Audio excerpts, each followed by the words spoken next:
Human societies enjoy enormous benefits from the wide variety of goods and services provided by the ocean. Fish, as a vital source of protein and nutrients, is one obvious benefit. Fisheries have developed rapidly over the last half a century and now contributes to livelihoods in coastal communities as well as global food supply chains. Unfortunately, the development and expansion of fisheries has led to widespread overfishing, which can lead to fishery collapses and the loss of livelihoods and food security. Seychelles' current and future prosperity is uniquely linked to its marine and coastal natural capital.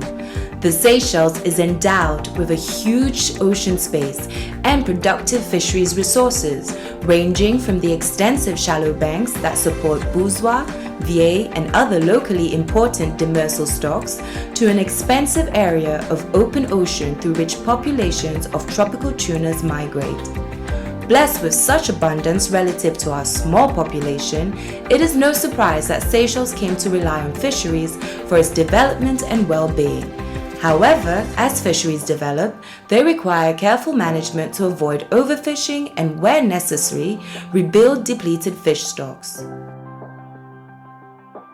Mesmo passou casier comblage qui finit détruire tout, corail, tout bonnes affaires fini mort, pour exemple poisson il sauvé, il a plus loin. Vous allez plus loin pour gagner la vie. Et par l'air, les délais ou gagner, les délais ou pas gagner, ou pas, vous n'avez pas tous les jours, espère 2 jours, 3 jours pour gagner, ou bien longtemps tu as tous les jours, et pour exemple, les ou pas gagner tous les jours. Vous espère quasi dormir 2 jours, 3 jours, comme ça, pour gagner la vie comme ça. Il n'est pas pareil comme longtemps, différent. Soudain, qu'est-ce que vous fait? Vous avez sorti la machine 5 CV, le 25 CV. Ça calcule, vous avez pris l'autre bombe qui coûte, vous avez plus loin. Vous avez acheté 40, vous avez acheté 80, vous avez acheté 115, 215. Il fait la vie une plissée. Un poisson, qualité disparaît. Marais peut disparaître. Calam peut disparaître. Il y a zéro à cause. L'un fait comme là, il pense au endroit. Carré, tortue, à cause tout ça là, tu grossis le récif, tout ça là, tu en as. On fait semaines, on fait tout que tu les là, puis tout des lots sales, ils sortent, tout à courail.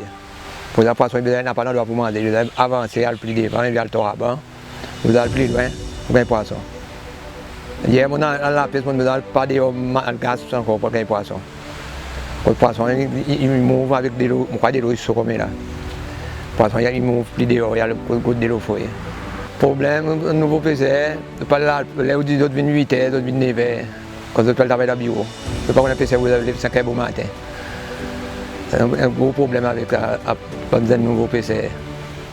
With many of Seychelles' fishery zones now showing signs of overfishing, the implementation of management plans to prevent overfishing and rebuild fish stocks is vital for ensuring that we continue to enjoy social, economic, and cultural benefits from our natural resources.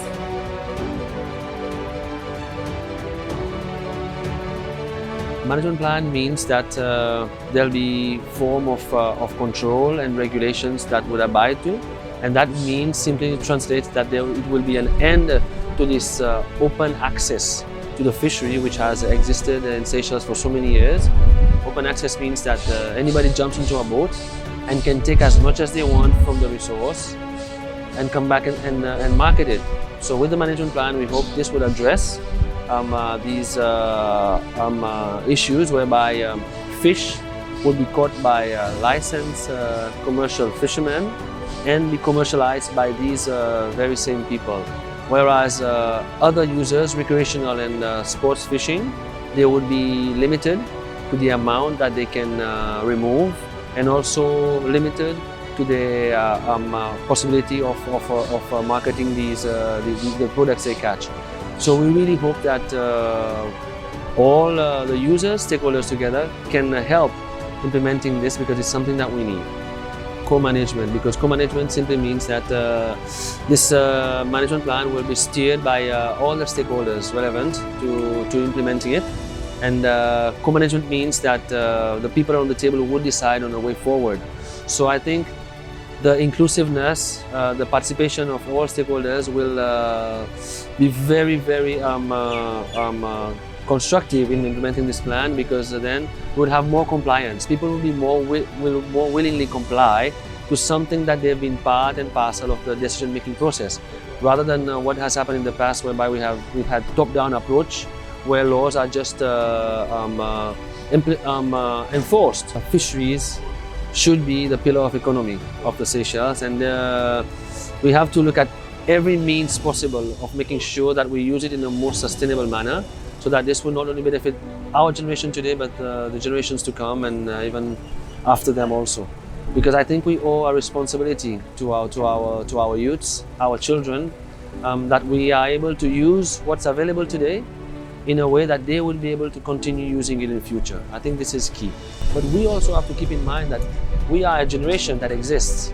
We have to be able to use it, make maximum from it, but also be able to protect it alongside. There has to be a balance that we can strike in that.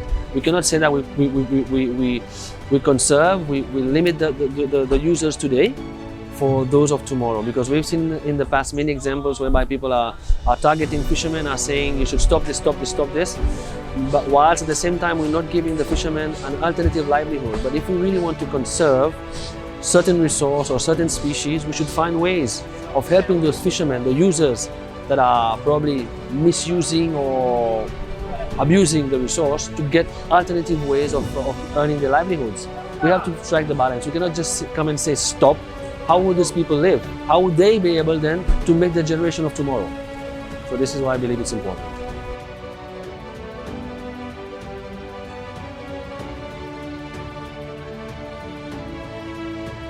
In international fisheries, FAO looked at the performance of SDG 14, life underwater, last year.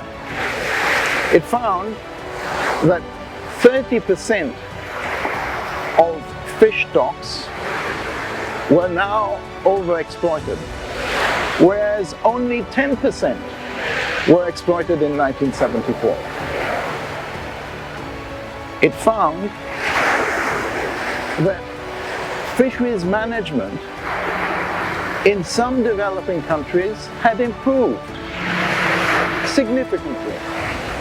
But across developing countries, there was still a lot to do. And many of the fish stocks that were being overexploited were in those underdeveloped countries or developing countries. The reason for this was insufficient funds. Investment had been placed in some of the developing country fisheries. But across the board in all countries, FAO saw that there was need for a transformational change in fisheries management and fisheries governance. As to best practices in fisheries, there is already significant work which has been done on best practices. There's the FAO Code of Conduct for Responsible Fishing. More recent years, there has been the ecosystem approach to fisheries, recognizing that fisheries is part of a much wider system and that we must look at it in total. Also more recently, there has been guidelines on small-scale fisheries, recognizing that small-scale fisheries are extremely important in fisheries across the world, and that about 75 to 80% of the world's food production in terms of food security come from small-scale fisheries. But several things come out, even though we have, and as part of those best practices, another aspect which they insist is that all fisheries should be managed by fisheries management plans. Fisheries management plans are an operational way of consulting with your stakeholders and implementing. It's a way of learning and doing, which is most important. And very often, most importantly, what is recognized by the code of conduct, by the ecosystem approach to fisheries, by the guidelines of small-scale fisheries, is you have to protect this key area of small-scale fisheries because they're extremely important. They provide a lot of employment and they provide a lot of security. You have to protect them. You have to acknowledge their rights as primary stakeholders who depend upon the sea. And very often we do not do this sufficiently, or we do not have these mechanisms available to regularly consult with small-scale fishers. Seychelles, as a small island nation, has a few hundred square kilometers of land, but over 1 million square kilometers of ocean. Wherever you are in Seychelles, you do not see valleys and fields and mountain ranges. You see the sea and you see the horizon. And we all look across the horizon to try and see what is the future, what is in it for us. With such a large resource of the sea, if we do not take transformational change and really address our situation of fisheries management in the Seychelles, as of now, our tires will go flat and we will not have all the benefits of our second pillar of the economy. It will not be the second pillar of the economy.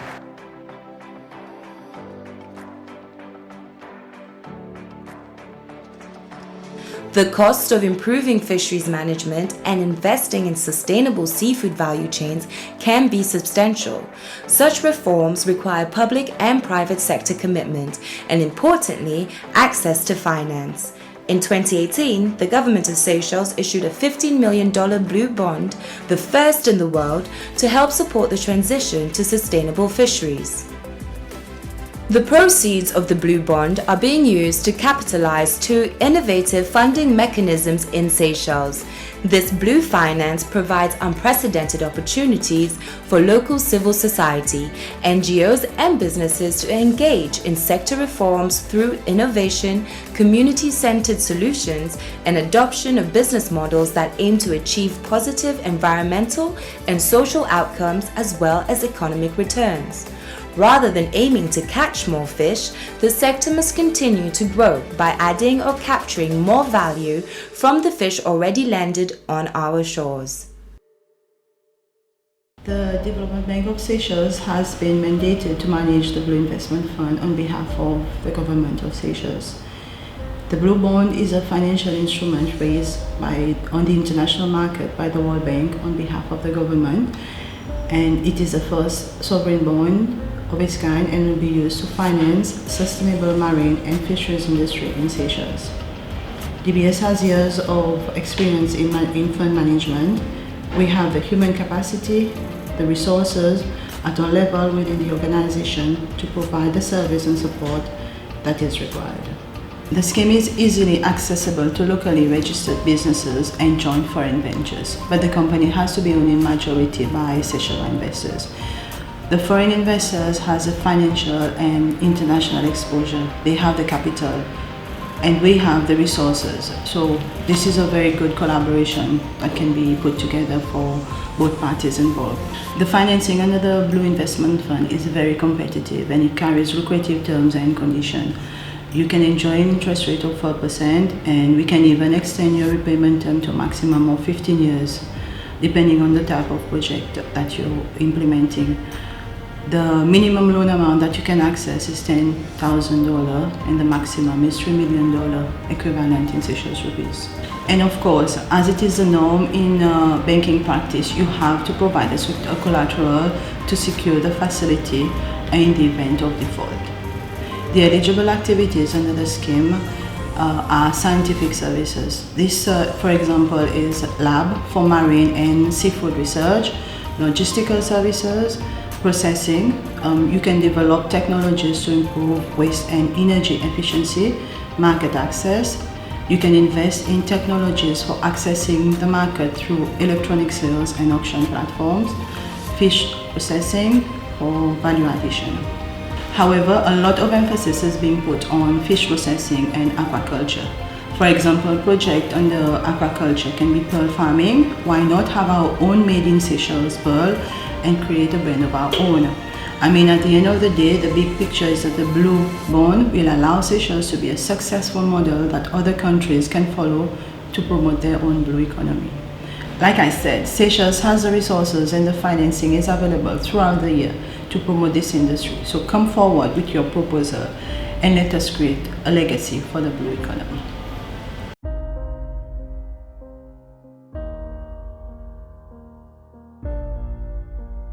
Clarity with regards to how the funds are being operated right now.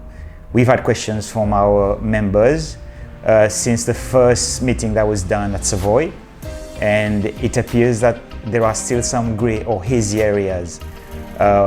There's the forms themselves where the investors are going to fill. Some of our members are basically living day to day. And I think there are some collateral issues that are being asked which are not sure. The complexity of the form itself and the discussion with the banks are not clear as well.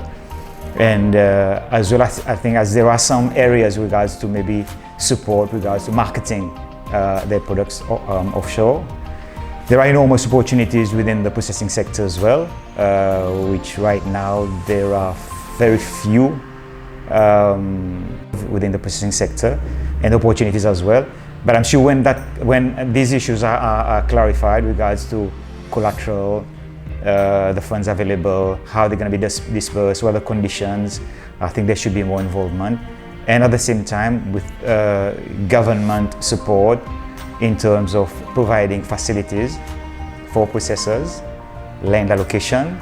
I think all these issues have got to be ironed out so they can take off. Request from foreign businesses wanting to invest in Seychelles, and naturally we could be the facilitator, the link between the local and the foreign partners.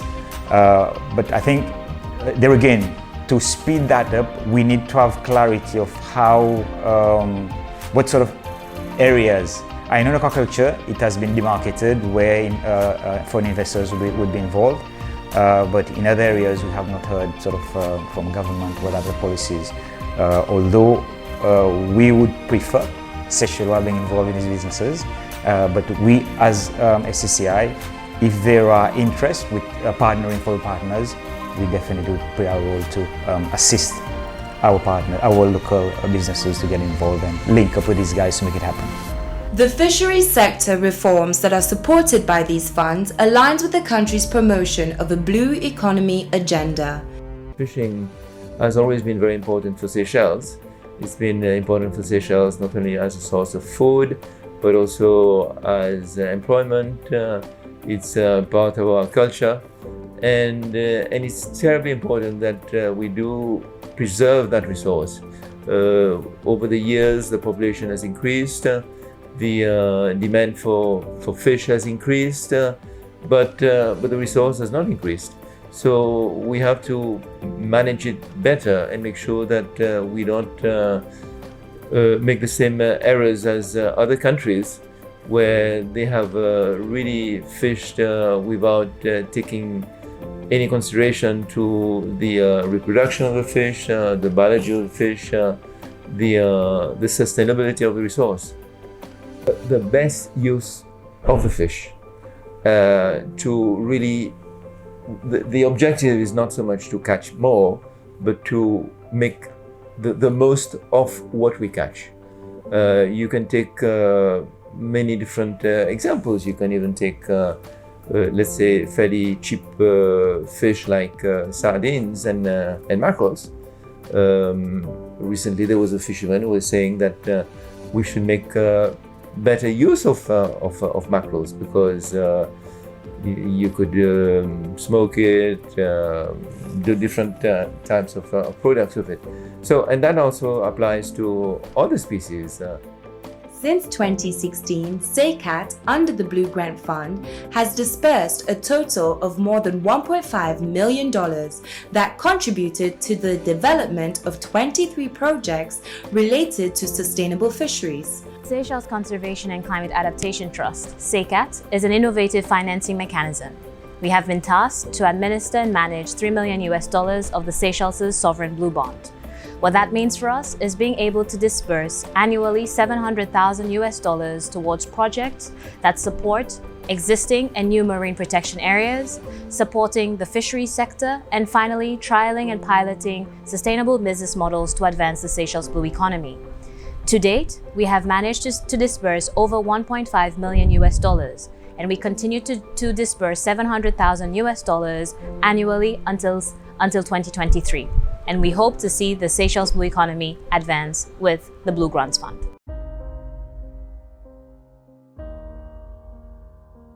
I'm researching the parrotfish fishery because there's no information available at the moment in terms of its species content, seasonality, population demography, or the value of it to the fishermen. So that's primarily what we're looking at now, because those are the basics for any future management measures. The parrotfish fishery, what's its species content? I've identified 20 species so far. What species are more important and at what time of the year? When are they in season, i.e. when are they breeding? And also the value of the catch per kilogram through the year, and also comparing that to the rabbitfish so that we get a proper context of the importance of the parrotfish component of the fishery to the fishermen, and also relative to their key ecosystem role. All of the data will go to SFA at the end of the project to provide them with a baseline. They don't have any parrotfish specific information yet, and so that will be something that they can compare with monitoring in the future. 5 or 10 years from now, if they undertake the same assessment, they can judge how it's changed over time.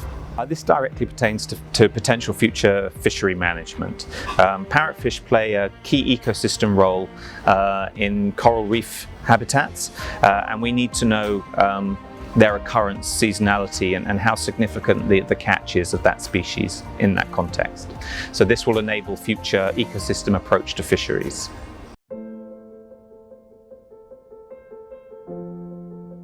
The route to market is enabling and facilitating the route for fish to the consumers.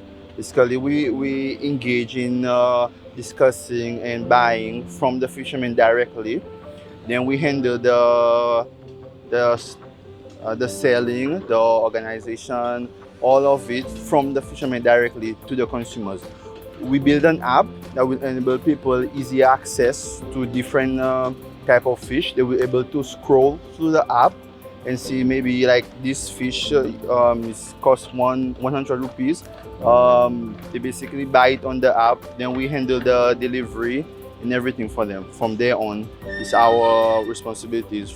Sustainable fishing, it is important in Seychelles because it is part of our pillars, and we need to put focus and education and effort to actually maintain it, because it's an ongoing process that we see that there's lack. We are lacking behind.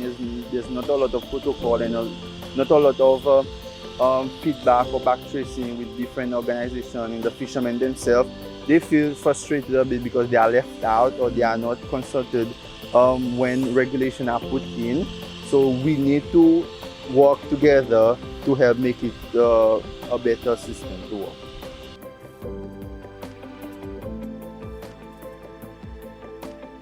Fly fishing activities around Alphonse started way back in 1999, and efforts to ensure sustainable fishing practices has always been a top priority. However, most management actions have not been based on scientific information. Most of the time, a precautionary approach is adopted.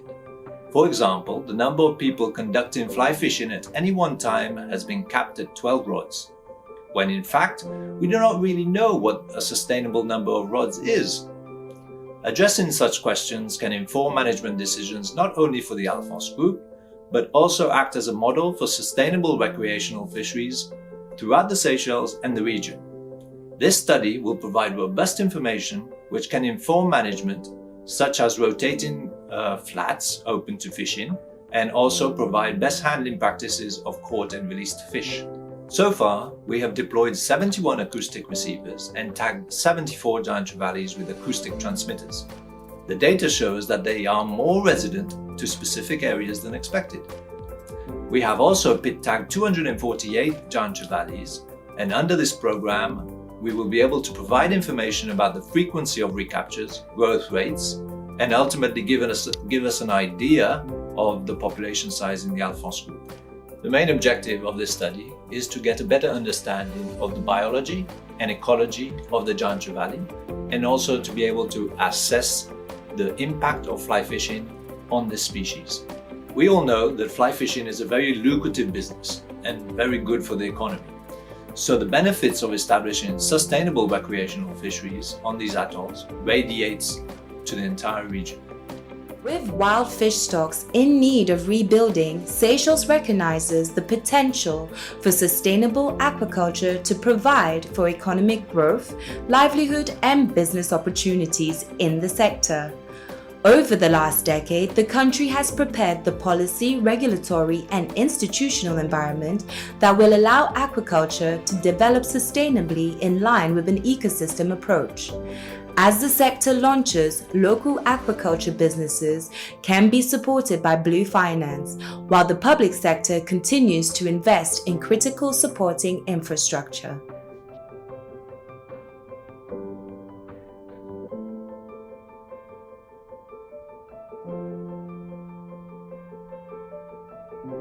Welcome to our facility at Providence, and this is the broodstock acclimation and quarantine facility.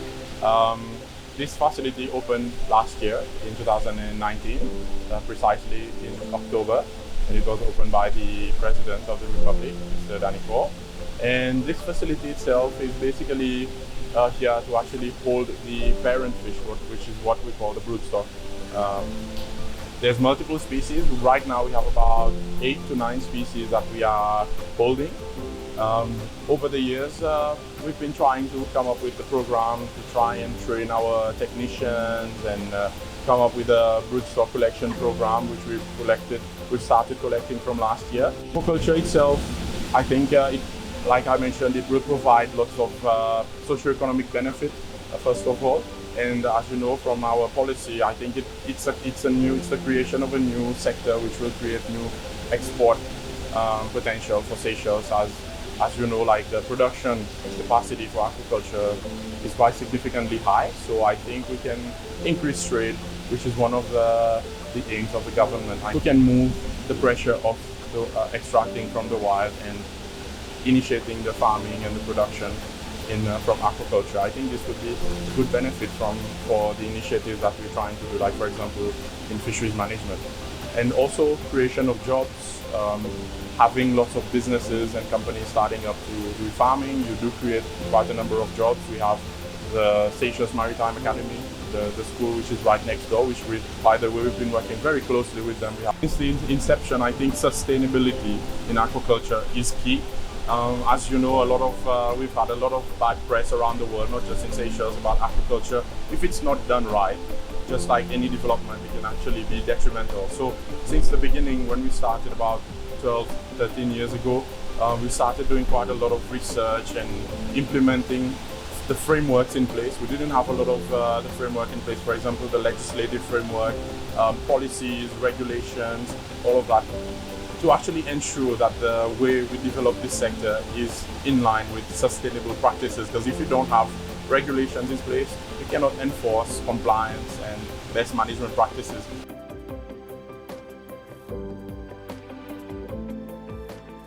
The government of Seychelles has understood the importance of rethinking the relationship with the oceans. More eco-friendly fishing activity in Seychelles will diversify the small island nation's economy, create high-value jobs, improve food availability and security for the country, and sustainably manage and protect the nation's oceanic resources.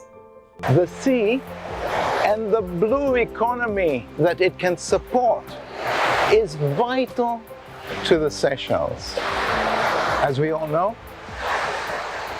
fisheries is the second pillar of the economy. Since 1980s, it has grown significantly and it provides a lot of benefits to the Seychelles. But it can provide even more significant benefits if we develop it sustainably and we look after our resources.